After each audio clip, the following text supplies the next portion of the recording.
What the haters talking about?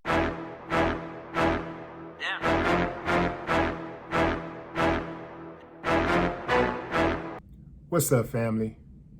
My partner in rhyme, Scarface, and I were on the Breakfast Club yesterday, and during the interview, he made a startling and controversial revelation. What did Brad Jordan say?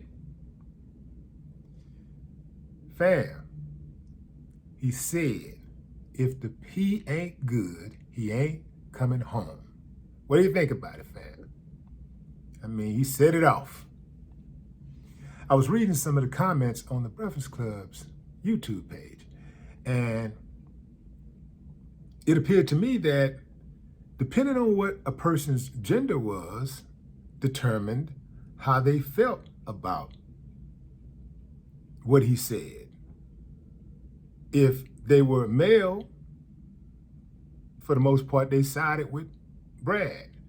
If they were female, for the most part, they were against him. We have to do something about this, fam. So this is why I decided to make this video.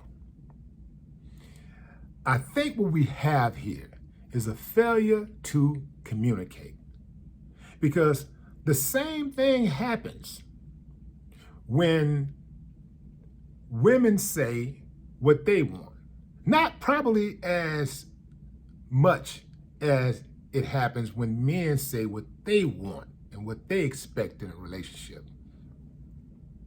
For example, typically, a woman can say, hey, I want this, and he got to do this. He got to be able to lay the pipe. He got to have a good job, and blah, blah, blah. And this is kind of understood, right? It's kind of understood. And it's universally accepted, at least by women. And by many men. Men know that they got to be good in bed, and they got to bring home the bread. We got it. And I hope this is not really coming off like, oh, he's only saying this because he's male, because I'm offering both sides. The flip side is when a man says, this is what we want, this is what I expect, almost immediately his comments are marginalized. I mean, he gets his character is marginalized. He gets insults. His sexuality comes under attack. Oh, he must be gay. Or it's something else about him. It's him. It can't be that perhaps some of what he's saying is true. Now, for full context, he didn't just say that the P had to be good. He said, if the food isn't good, I ain't coming home. If the conversation ain't good, I ain't coming home. But the only thing that was zeroed in on was the P, if the P ain't good, right? Now, fam, we're all adults here. Any kids listening, get y'all a badass out the room. Go away. Get out of here. Y'all know this is grown folks conversation.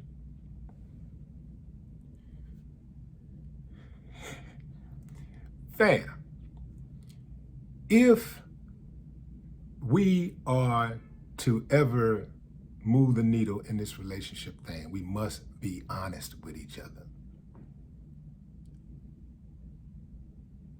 I don't think any of us would be in or happy in a relationship and giving everything we got if a person isn't meeting our needs. Some basic needs in a relationship is let me put it like this. One of the most important components of a relationship, whether people are willing to admit it or not, whether it is vain or not, is good sex.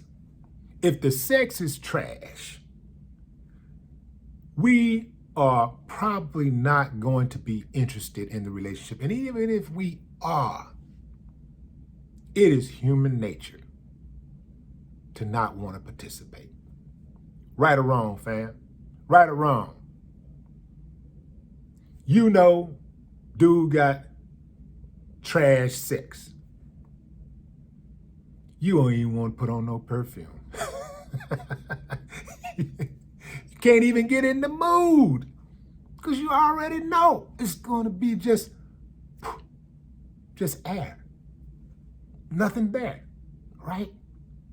But if you know this dude got bomb sex, you are, man, you could be with your girl. Hey, I got to go, baby. Boom, you gone. Like, hey, you got to go get it. Sometimes you may not be in the mood, and he starts talking to you, and all of a sudden you like, oh yeah, you ready. Well, it's the same thing with men. Men have needs too. So if a woman is not putting it down like he want to put it down, he's probably going to stray. Now, one might say, well, why be in a relationship at all? I question the same thing. That's my question. I think when you're younger, these are the type of things that you do because you think that you're supposed to be in a relationship like that, and you're supposed to, whatever happens, you're supposed to kind of plow through it, right? But as you get older, you don't care what the societal norms are or whatever. You do what you think is best for you. And I think that's what Brad was trying to say. If y'all feel like it was something else, please share your thoughts. But I just think it's important for us to listen to each other. That's if we want to be with each other. If you want to be with a woman, listen to the woman. Listen to what she says her needs are. If you want to be with a man, listen to the man who tells you what his needs are. Then you try to fulfill those needs. If you cannot do the task, move on. Don't even go there, because otherwise you're just setting yourself up for failure. That's my 2 cents. What's yours? No more talk. What the haters talking about?